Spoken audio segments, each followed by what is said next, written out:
So, ayan mga kapiks, mainit na morning. So, ayan ngayon ay Sabado. So, matik day, labahan po tayo.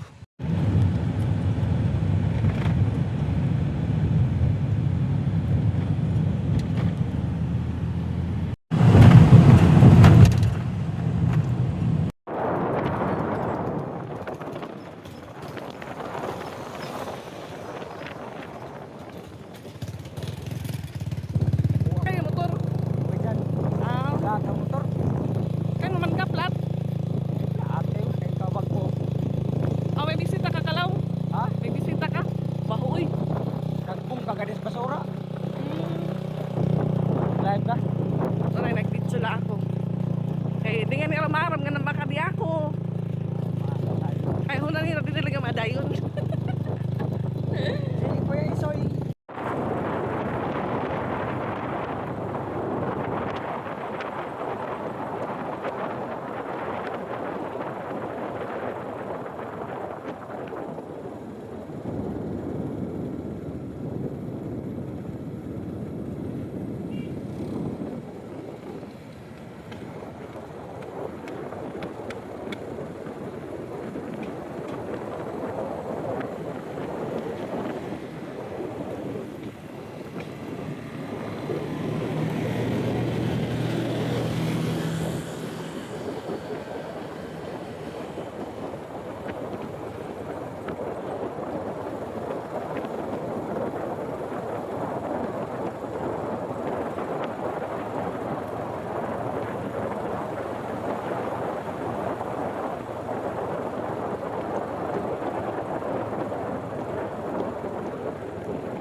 So, ayan kahapon po mga kapiks, nakapunta po tayo sa probinsya ni Mama. Doon po sa Abuyog, Leyte. Pero, yun nga ho, nasa bukid na po yung mga relatives ni Mama kasi fiesta.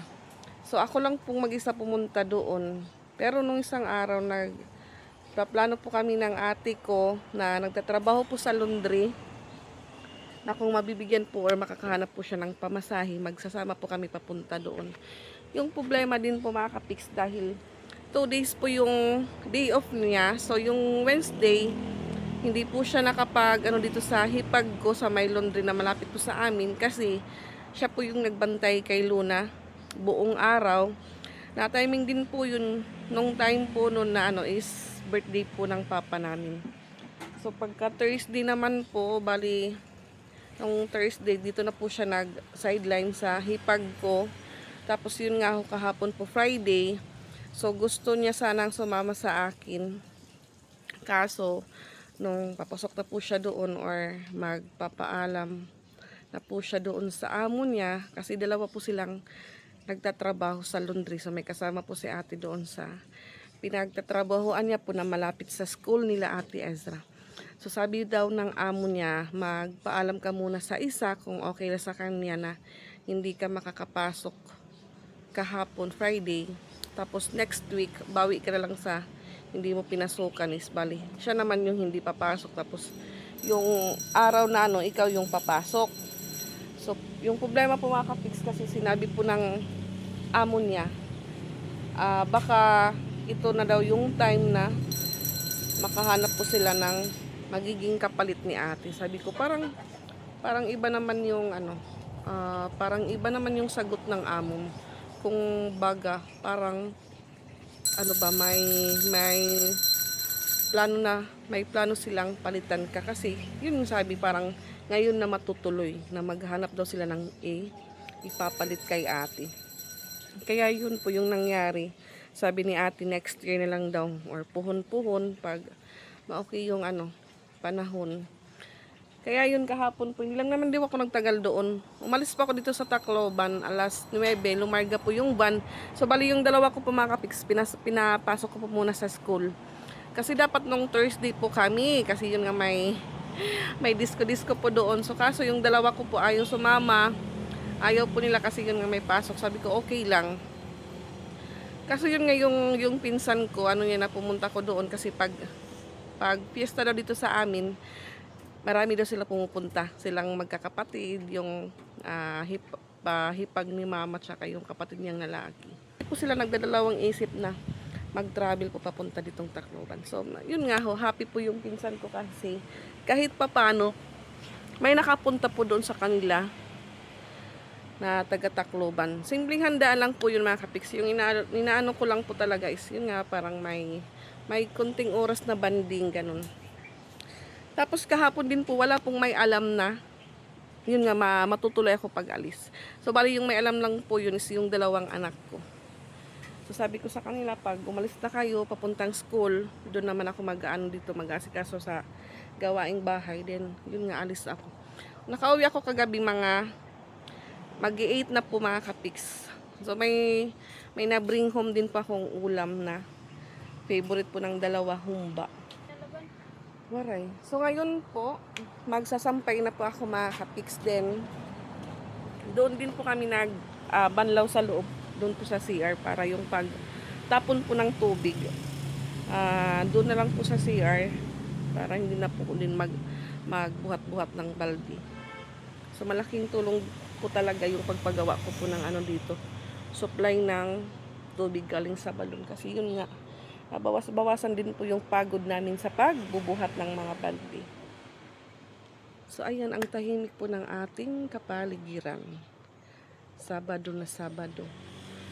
Ganon din po mga ka-Pix, wala pa akong content or wala pa akong vlog ng 2 araw.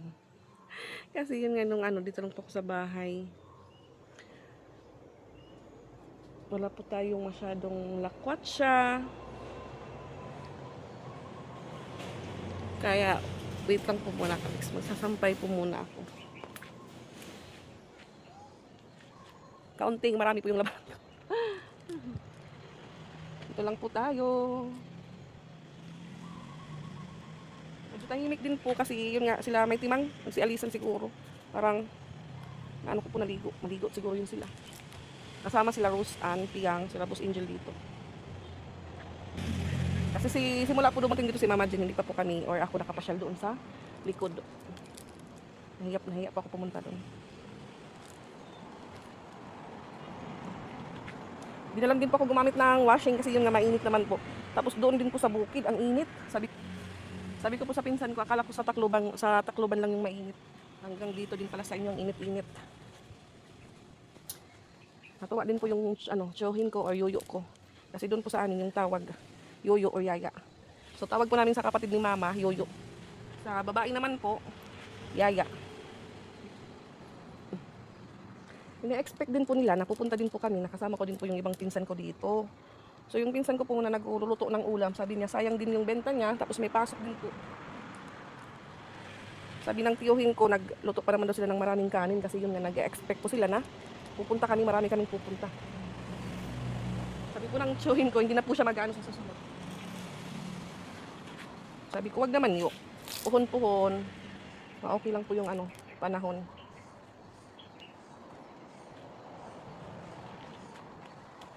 Kapag bring home din pa ako ng ulam, tapos yung iba, shinare ko po doon sa ate ko. Kasi nag-ano po siya doon tumawag. Hingi daw siya ng ulam. Yan po pag nasa fiesta era. Lalo na po sa mga bukid-bukid. Pero escape lang po kasi yung iba. May ibang ng lason. Pero parang wala naman po, buyag-buyag. Mahirap po sa ibang lugar kasi may ganong sistema na yung iba po nalalason galing sa fiesta. So kailangan po pag pupunta po ng fiesta, doon lang po talaga sa mga relatives. Bawal makiano sa iba. Lalo na po pag hindi kilala. Naano po yung mga pinsan ko kasi baka hindi na daw ako makasakay ng van. Sabi ko, nagtanong ako sa driver doon sa Robinson hanggang anong oras may biyahe na van papuntang Tacloban. Sabi nila, hanggang alas 7 daw. Tapos yun nga, marami po yung dumadaan na van galing sa Maasin or Baybay Lite papuntang Tacloban. So, parang hindi din po nakakabahalang mag-travel or maabutan ng hapon doon. Sila naman po, parang yun nga, easy lang po sa kanila pumunta dito ng Tacloban or sa Tacloban kasi may mga motor po sila. Yung mga motor po nila is yung tinatawag na habal-habal. Yung madami po yung pwedeng isakay. Ito po ako maglagay ng mga nilaban ko mga kapiks. Ang init! Ang init-init!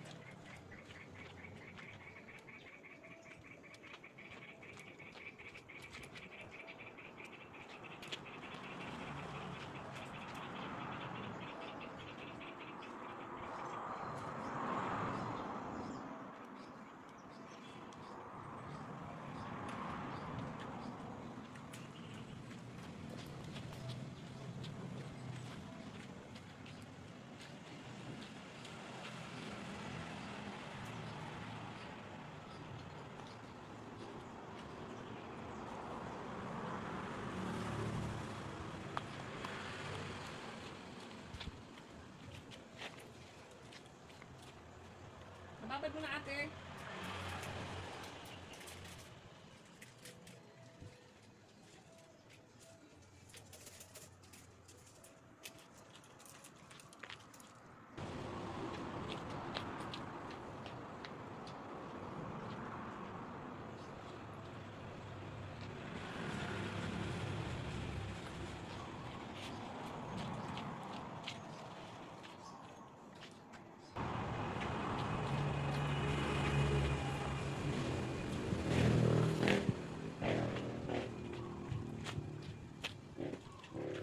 Banlaw ulit po tayo.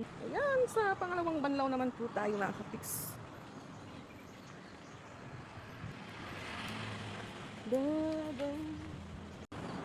Fresh na fresh po yung hangin.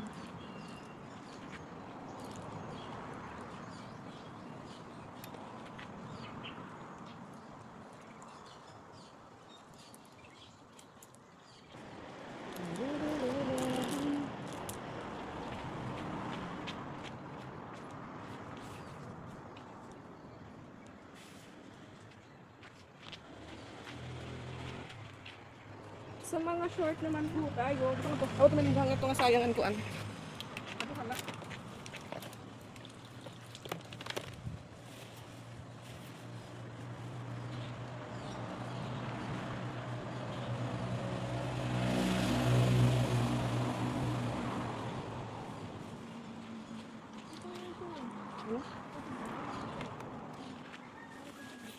Ano? Ano nga na parang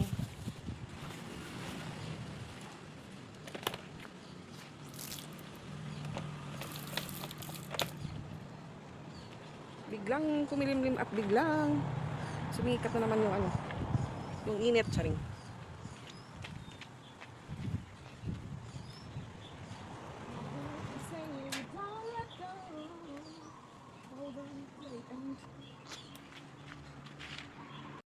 Ayan, natapos din po ako sa paglalaba mga kapiks. So hiniram ko po yung dalawang langgana ni Tito. Yun na po yung binabalik ni Patpat. At dito naman po sa unahan, dito ko po nilagay yung mga sarwal. Ayan, kasi medyo makakapal po yan. Ayan yung papaya ni Tito. May isang medyo hinog na, nasa baba. So ngayon naman po mga kapiks, manananghalian po kami. Yung ulam po namin ay pakbit na ginataan. So si Ate Ezra po, alis po yun maya-maya dahil May gagawin po sila na ano, na activity project na mga kaklase niya. So sabi ko sa kanya, hintayin mo muna matapos akong maglaba para doon sa CR. Makakagamit ka na. Kina Tito Tutoy, walang tao pero bukas po yung radyo.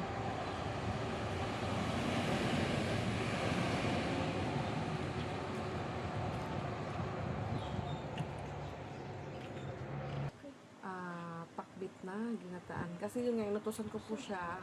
Pupunta po doon sa pinsan ko. Wala pa daw, hindi pa daw luto yung lumpia. Kaya ito lang po yung nabili niya. Tapos, may sardines din po kami. Charan! So tara po si Ate Ezra. Tapos na po siyang kumain kasi yun nga ho, aalis po siya. In the Father, the Son, and the Spirit. Amen. Necessary for this service, which you participate of in tender custard in Paragraphy by those not Amen. So tapos pa lang po tayo ng karne kagabi. Kaya ito po yung ulam natin. Gulay. Pero pa. So yung iba po, yung dito po na ulam namin. Kasi yun nga, may natira pa po. Tapos yung minudo, hindi po namin naiulam. Kaya yung ginawa ko po, tinawagan ko po yung kapatid kong lalaki. Pinakuha ko po dito para hindi po masayang, then maulam naman din po nila. Kain po tayo. Alas 11 na po mga kapiks. 11 na natin.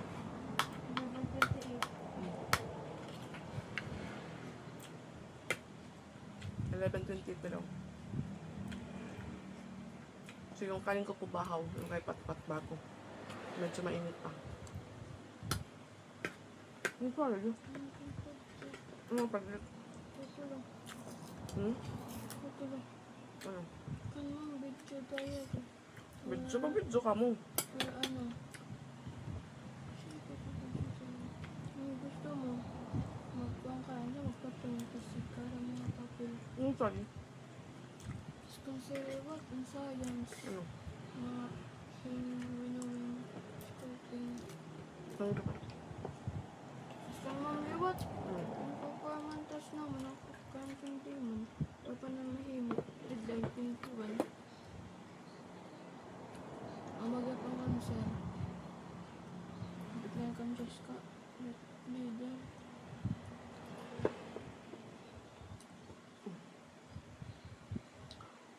Dito po sa amin, may fiesta din po mga kapik sa August 25 and 26. Hindi ko lang din po alam kung may mga ano dito sa amin. Mga palaro, ganun. Pero yung race po ng pedicab, hindi po yun mawawala. May magpapalaro po nun sa 25 siguro or dun po mismo sa 26 yung fiesta na po. Kanser naman na. Pagkakan ba? Basta. Kung gusto naman sa mulin, masulit kami. Patron, Hindi. ano mo ba kasi? Sa amin na kanser. Kung gusto mo sulat, sulat. Sulat.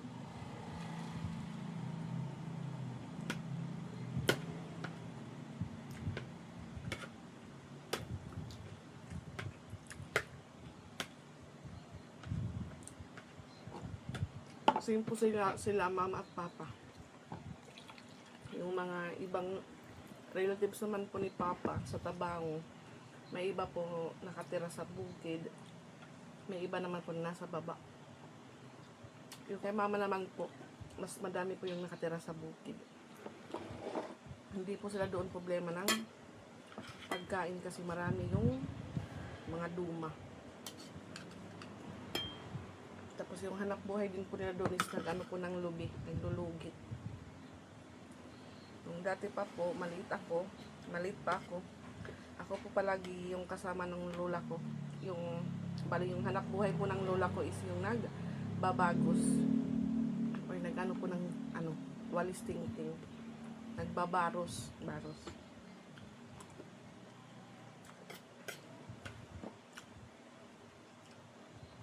Kung makagawa po kami ng 10 peraso, yun po, nilalako namin ng lola ko papunta doon sa lungsod.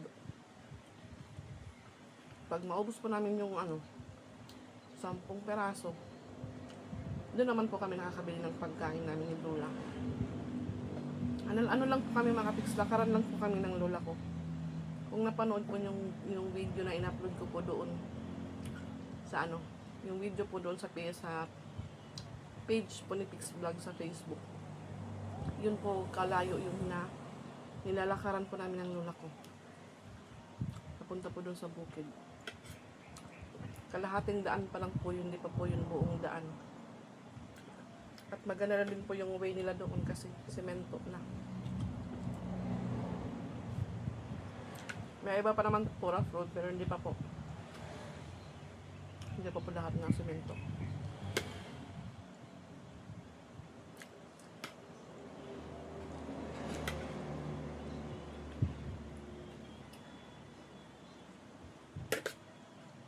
Kain po tayo.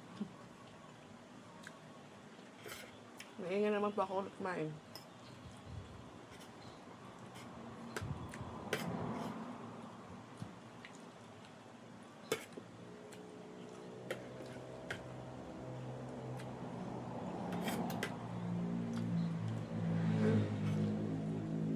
Hindi ko po alam kung saan maliligo sila may timang. Pero, nung sinabihan pa ako ng pamangkin ni Tito Lugs, sabi daw sa summer, siguro yun din yung pinaliguan nila before or iba lang, ibang beach lang.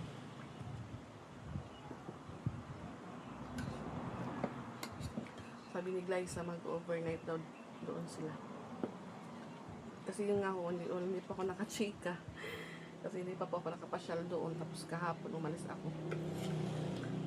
Walang tao dito sa bahay.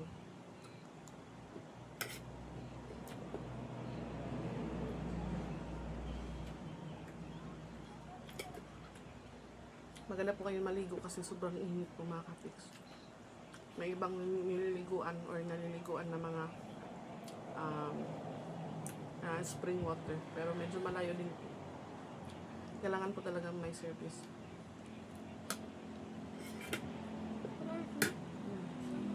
Kamar. Katabit sila sa mahabang tulay. Sa Maniko. Nakatukan sa Maniko.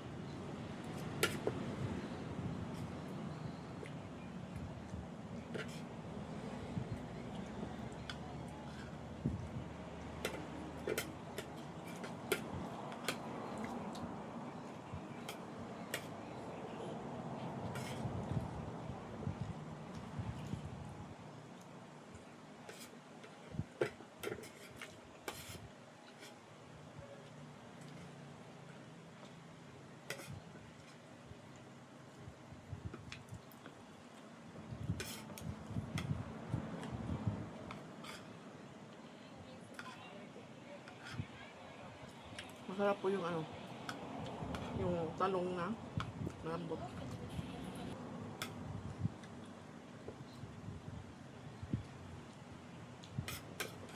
Ayo ito na shirt, di kita, magkikita ng tuwan.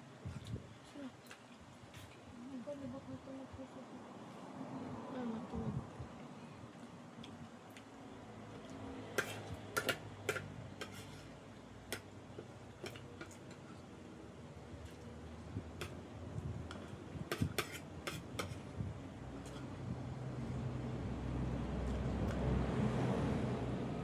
Yung pala nga ito school mo. Ubus po. Ano?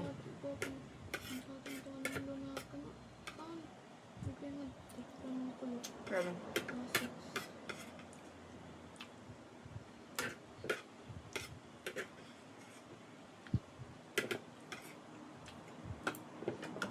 tapos na po. Sige na pa, tubusan din yung utan. Karong, kuan, okra. So, ayan mga ka-pics, natapos din po kaming kumain ni Patpat. So, yung oras ay 12:25 na po at ngayon naman aalis si Ate Ezra. Dito na din po yung kaklase niya. Gawa daw sila ng school project. May dala-dala po siyang cartoon.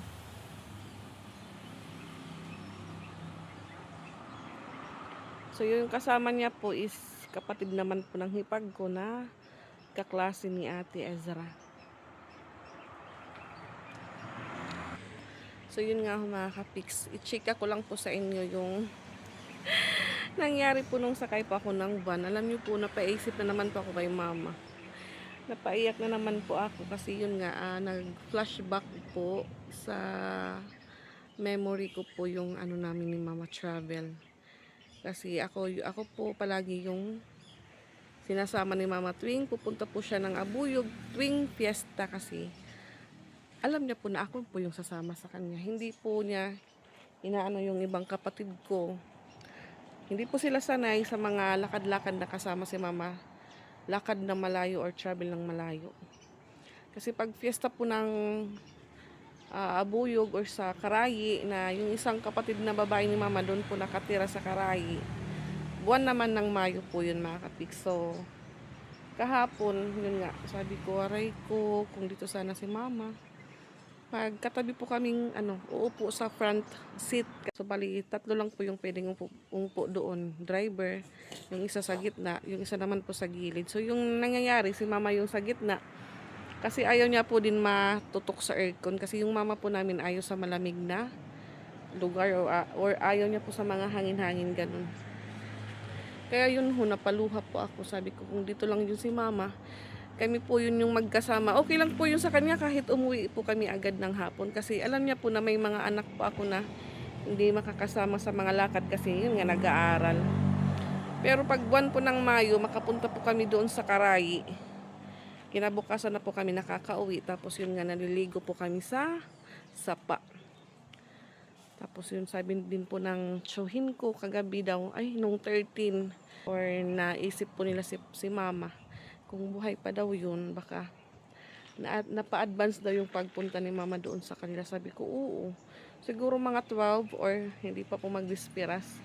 Baka nandito na kami yun. Sabi ko sa tiyuhin ko. Kaya yun po, nakakamiss. Hindi man po natin yung talaga po, kusang papasok po talaga si Mama sa isipan ko, sa mga isipan din po siguro ng kapatid ko, ganun. Pero yun nga, alas 12 na po, medyo tuyo na po yung ibang sinampay ko, pero yung mga short, medyo basa pa. Sabi ko, nakakamiss, wala na akong tapos kahapon yung pagdating ko doon, sabi ng kapatid ko, kapatid ni Mama, yung kapatid niyang babae, sabi niya, ikaw lang? Sabi ko, oo, ako lang kasi wala naman si Mama. Kasi nakasanayan din po nila na pag pupunta po talaga ako ng Abuyog, kasama ko po si Mama. Sabi ko, oo, wala naman si Mama. Sabi yung mga kapatid mo, sabi ko, yung iba gustong pumunta dito. Lalo po si Mike, kasi si Mike hindi pa po talaga siya nakapasyal sa bukid or sa Abuyog or sa Tabango din siguro. Kaya si Mike atat makapasyal doon. Nung nangyari, wala po siyang nakasama. Kasi si Kuya Rico, hindi din po nakapunta doon. Dahil daw may trabaho. Pero nalaman ko po kagabi kay Nika, hindi pala natuloy yung trabaho ni Kuya Rico. Si Kuya Rico po, yun yung asawa ni Ate Cheryl na nagtatrabaho po sa laundry. Pero si Kuya Rico, taga po talaga yung taga Abuyog doon po sa pinuntahan kong fiesta kahapon. Kaya ayun po mga kapiks, hanggang dito lang po muna yung chika ko po sa inyo. Pasensya na po, maingay ulit po ako mga kapiks. Thank you for watching. See you in my next vlog ulit. Bye po!